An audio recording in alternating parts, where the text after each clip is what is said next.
breaking news for your home. Wayday! Wayfair's big sale is almost here, and you can score the best deals in home.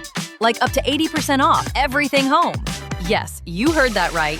80% off with free shipping on everything. Plus surprise flash deals all Wayday long. We're talking outdoor furniture and essentials, rugs, and more. All at Wayfair, and all up to 80% off during Wayday. Shop Wayfair's Wayday from April 25th through 27th. Wayfair, every style, every home. Welcome to the Retreat Leaders Podcast, the show for visionary coaches, healers, wellness pros, and small business owners who aren't just here to host another feel-good getaway, but to build a profitable, impactful retreat business. I'm your host, Shannon Jamail, retreat strategist, business mentor, and owner of a 46-acre retreat center. I've hosted over 100 retreats around the world, and I've made every mistake so you don't have to. Each week, we'll dive into the mindset, marketing, money, business, and mechanics behind sold-out, profitable retreats. Plus, hear from expert guests who are walking the talk. Whether you're planning your first retreat or scaling your 100th, you're in the right place. Welcome to the show.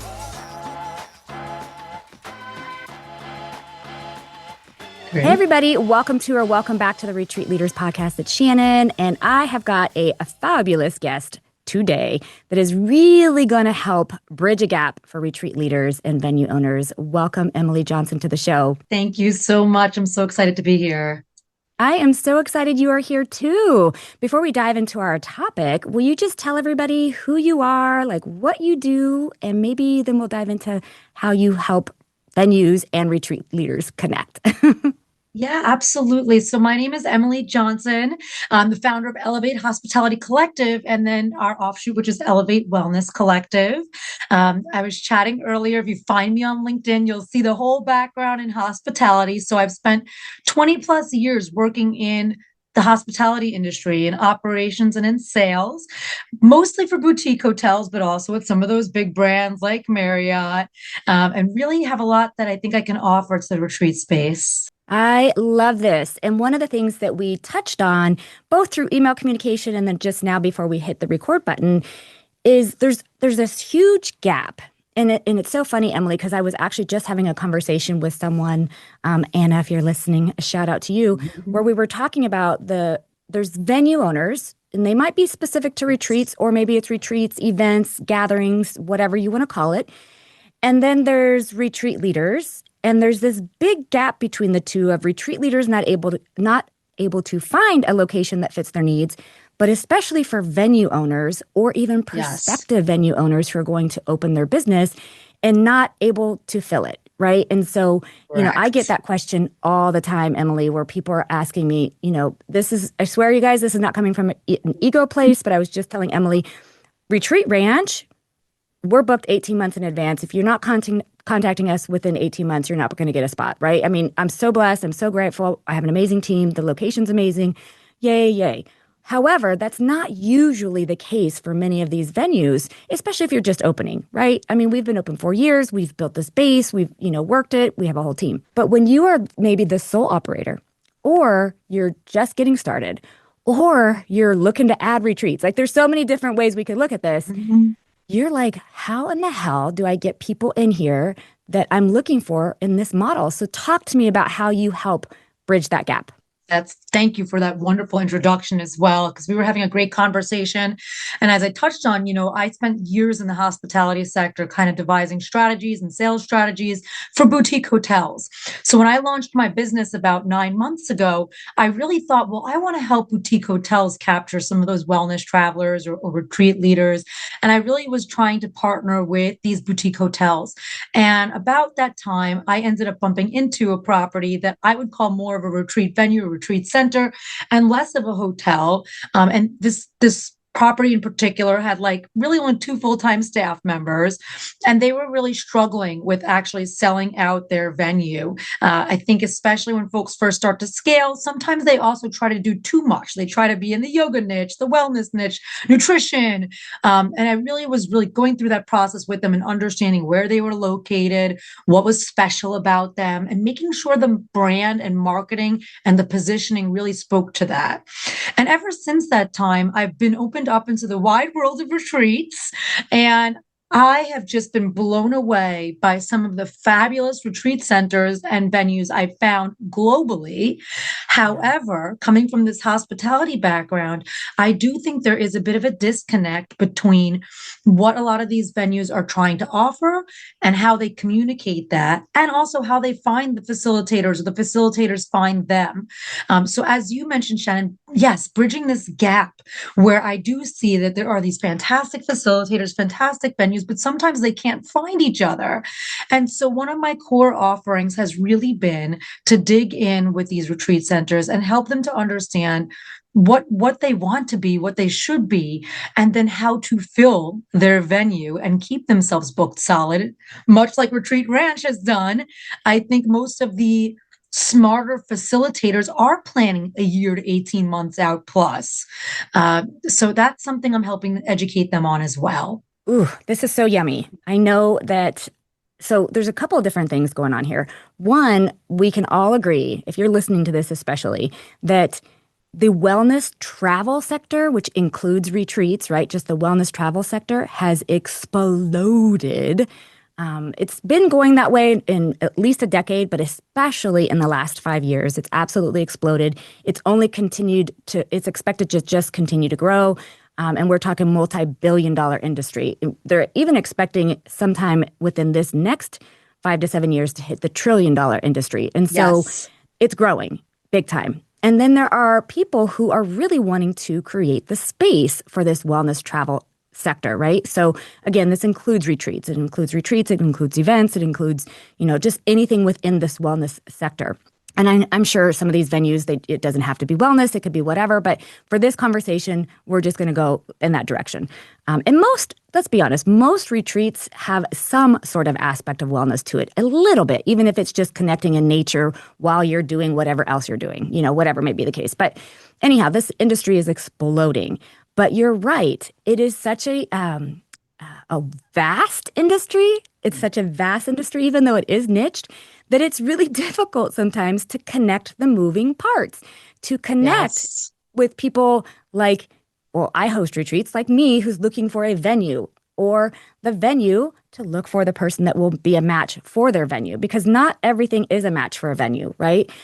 Retreat Ranch, I am biased as hell. Everybody knows that. But if you're looking for what is that hotel brand you said that you worked with? It's one of the very fancy ones. It's on your bio. That's the Breakers in Palm Beach. That's a Yeah, lovely one. Yes. if you're looking for the Breakers or the Ritz-Carlton, Retreat Ranch ain't it, okay? We're a very rustic, though we have bamboo sheets and Tempur-Pedic mattresses and all the yumminess. It's set in a very connected to nature, horses free ranging, goats yelling at you, all that kind of stuff, right? So it's a different environment. I'm not for everybody. Retreat Ranch is not for everybody. But your whole goal is to bridge the gap from what the retreat leader is looking for, from what the venue is hoping to have at their space.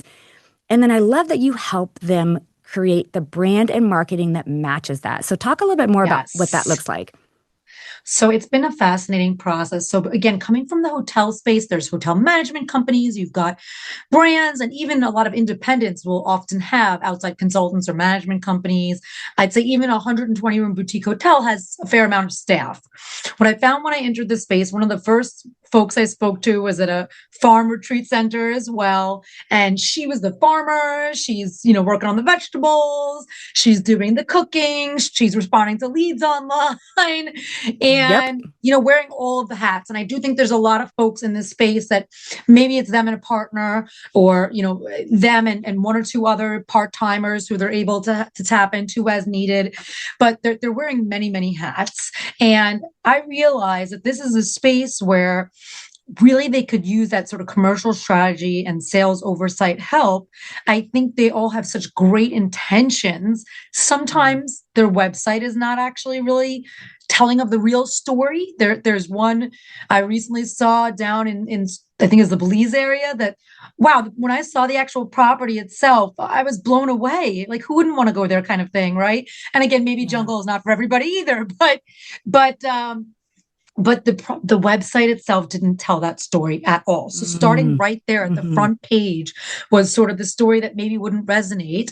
And then beyond that, the time and effort it takes to qualify and make sure it's a good match, because as I'm sure has happened to many listeners of yours, that is a very hard thing for both sides. If a retreat or facilitator books a venue that is actually not a right fit for them based on that. If I have a group of Lux women from New York City and I take them down to a farm, that may not be a match. But if that's not being conveyed through the website, through the conversations, through the back and forth, through the negotiations, to make sure both sides are on the same page, something's going to break down, and you get into that blaming place where nobody wants to be. So I really thought a lot about this and feel that there is a lot of help I can offer from my sales background in this retreat space to this person who's wearing all of the hats. Hey guys, Shannon cutting in here real quick. Listen, the Retreat Industry Forum is happening May 14th through 17th in Denver, Colorado, and it's not your average feel-good conference. This is where bold retreat leaders, venue owners, industry pros, small business entrepreneurs come together to disrupt, challenge, and advance what's possible in our industry. You'll get cutting-edge strategy, real-world business tools, and high-level conversations about profitability, innovation, and sustainability without the fluff or kumbaya. Join myself, my friend Erin and Allison, along with other powerhouse leaders for 3 immersive days of connection, collaboration, and serious business growth, plus an exclusive VIP experience for those ready to go even deeper. Get all the details and grab your ticket now at retreatindustryforum.com.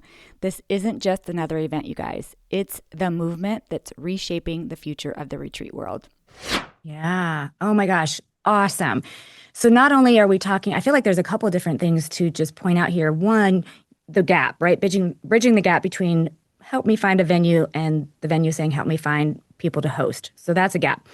The other thing, though, is exactly what you just talked about as far as making sure it's a match. Because, listen, we have had people contact us and, they're brand new to this industry, which is, you got to start somewhere, right? Yes. You got to start somewhere. But when you are brand new, you have to be willing to invest in money and time in order to start, Yes. right? And so if you're looking for a venue who doesn't have contracts and who's not going to hold you to timelines, we're not it, right? You're going to have to go find a different venue that's just got maybe more flexibility or more, or you're not doing a full buyout that has that capability to not do a full buyout. You get the idea. So just making sure that there's a match there, because you're right. What if somebody doesn't know how to read contracts for whatever reason or doesn't have it vetted, and they sign up with a venue and they realize, if you don't change your date, at least 6 months in advance, you're locked in, or whatever may be the case. And then they're really freaking out and panicking, and they've just set themselves up for failure because they just didn't realize where their business or structure or capability is at and where the venue's business or structure or capability is at. And if they don't match each other, like, that can be a problem. Yes. And I actually think, again, because I come from the hotel space, I think this is actually where hotels have an opportunity in this niche, is that there are, I think for a lot of folks who are starting out and maybe like, well, I want to test the waters. And again, I'm sure you've recommended this in the past too, Shannon, starting closer to home, starting with something where you can pull in people and have relationships with already. And then oftentimes starting with a hotel where there might be a type of room block situation where, okay, this is a 60-room boutique hotel.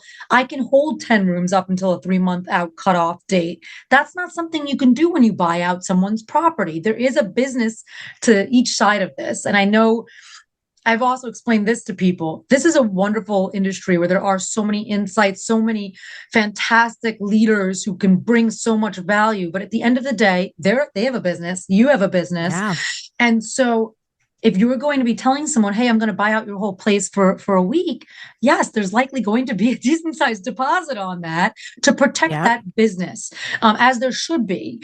But that's why I think there is a space for folks who are just starting out, but that space might actually be more flexible to a hotel space where they can, maybe rent a meeting room and feel like, okay, I'm not putting out as much to start.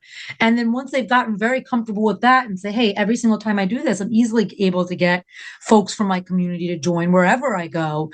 Well, then you have confidence booking a place where you're like, well, I know my folks are going to love the ranch and I know that they will all come, and I should have they shouldn't feel worried at night about filling up the space either. So I love this, Emily. I do tell people who are first starting to stay local and to consider these options if that feels aligned for them. Please know that I've also had retreat leaders who were very confident, who had a very big, database, and they like booked their first place in Belize and sold it out. That can happen too. Yes. But to me, it's like, what gives you the confidence that you're going to be able to fill this, that you're going to be able to do this? Because your confidence matters more than anything when it comes to this. Mindset and confidence is so important. So yes, starting locally is, to me, a great option when you're first starting.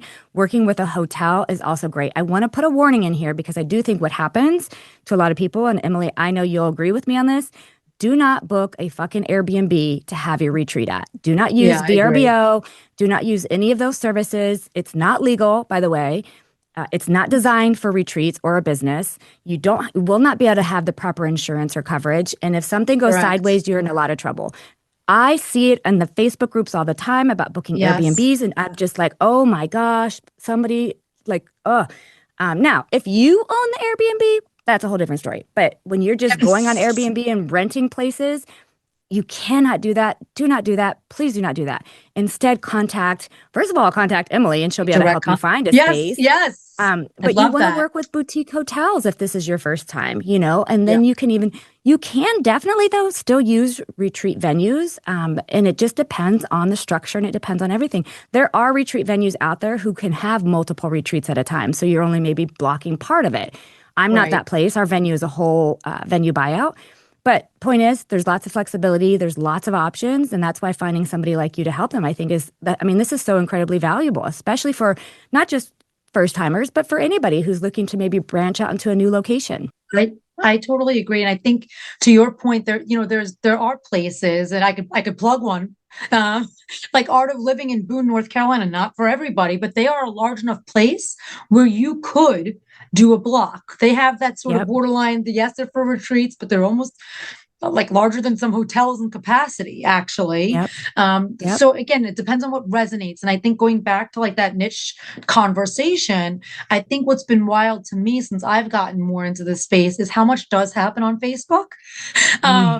There is so much back and forth dialogue on Facebook. Now, some of it is extremely valuable, but some of it will be somebody putting down, hey, I'm looking to go to Spain. Me and my friends are surfers and we want to go, stay at a sort of surf retreat. And we've got 10 of us and all of that. And then I'll watch the replies come in. Someone from Alaska and someone from Iceland. And I'm thinking this person was pretty clear about what they're looking for. And so I would also advise the retreat venues, like, don't try to be everything to everyone, understand your niche and sell into it because there are people who are looking for that. And then I like too, Shannon, when you touched on how, wellness always does touch a little bit of it. I have seen such a surge, and this is, again, from my past in hospitality, now moving into this area, in the corporate retreat sector, the offsite sector, even corporate incentives, where they used to maybe go to Vegas or what have you, Miami, and go have meetings all day indoor. I've been in some of these myself, in a meeting room. And that's not what they're looking for anymore either. So it may not necessarily be that they're searching wellness retreat, but they want something different. They want something where they can reconnect with nature, where they can go outside and have conversations. I think there is so much that's driving that large number of wellness. I've seen those numbers too, how wellness travel is gearing up every single year. And it's because there is so much that touches it now. And so even as I'm strategizing with retreat centers, some of them are in perfect locations to say, hey, you'd be a perfect location for these offsites. You've got the space for meetings. You've got the space to be outdoors. I work with a winery. There's all different little, things that they could implement there in terms of chefs and tastings. Like, for me, I think about the old offsite where you sit in that boardroom all day versus being outside with colleagues talking about grapes. I mean, it's just I love difference. This. Yeah, we see that too at the ranch. We have had many, many small businesses that are based all over the state of Texas that have come and hosted their quarterly meeting at our ranch or their end of year meeting at the ranch and incorporated, anytime you can do an offsite in a really cool or unique space that's designed for something that's just different, it adds that whole extra element to it that's just amazing. So I love this conversation so much. Emily, if somebody wants to work with you or they want to find you, can you tell them where to find you at? Oh, I try to be everywhere now. So I'm doing a couple of things. My website is elevatehospitalitycollective.com. That's the easiest way. You can find me. I'd say look me up, Emily Johnson, on LinkedIn, but Johnson happens to be quite the common last name here, believe it or not. So I still do think I have my maiden name up there too, which is Goretzky. That adds to it. But the brand is Elevate Hospitality Collective. I'm writing a lot on Substack lately. That's been my platform of choice for writing. And really, I've just been writing from the intention of I want to shine a light on these places that are really, I think, where the wellness travelers are looking for. This past 12 months, the hospitality industry has published several papers from Hyatt, from IHG, from Accor, all talking about experiential travel. And to me, I don't know that any of the big brands have really cracked it yet. And so coming into this space and knowing people can also book retreats and really have that experiential travel, this to me is where the future is as well. I think this space is going to keep growing and positioning yourself correctly. That's something I'm so excited to work more on. I'm so excited to bring my sales background to the owners who say, hey, we've got this fantastic place. Now we need to sell it. And Shannon, I'll tell you too, I know I'm circling back to something we touched on before our call. Sell it before you open. We talked about this for a moment, and I just thought about it as I was giving my pitch. Don't wait to contact me until you've been open 6 months and the calendar is empty. This is something from my hospitality background. I've seen hotels make that mistake. I've seen hotels say, okay, we open at the end of Q4 2026. So that's when we'll hire the salesperson to start selling. That is too late. Yeah. No, you're already behind the ball and you're now playing catch up. So I couldn't agree more. If you know you're opening within the next 6 to 9 months, you should already be having a sales plan in place and already be looking to book out your venue. So I couldn't agree more. All of your information will be in the show notes. So those of you that are listening, if you want to get in contact with Emily, you can check out the show notes. Emily, thank you so much for coming on the show and sharing this very important gap that you are looking to fix. Thank you, Shannon. I'm so grateful to be here and grateful for everyone I've met and grateful for all of the work you do. Thank you, hon. Thanks for tuning in to the Retreat Leaders Podcast. If you love this episode, please make sure to subscribe, leave a review, and share it with your retreat besties. Want more support? Grab free resources at theretreatleadersplaybook.com. Until next time, lead boldly, serve deeply, and retreat profitably.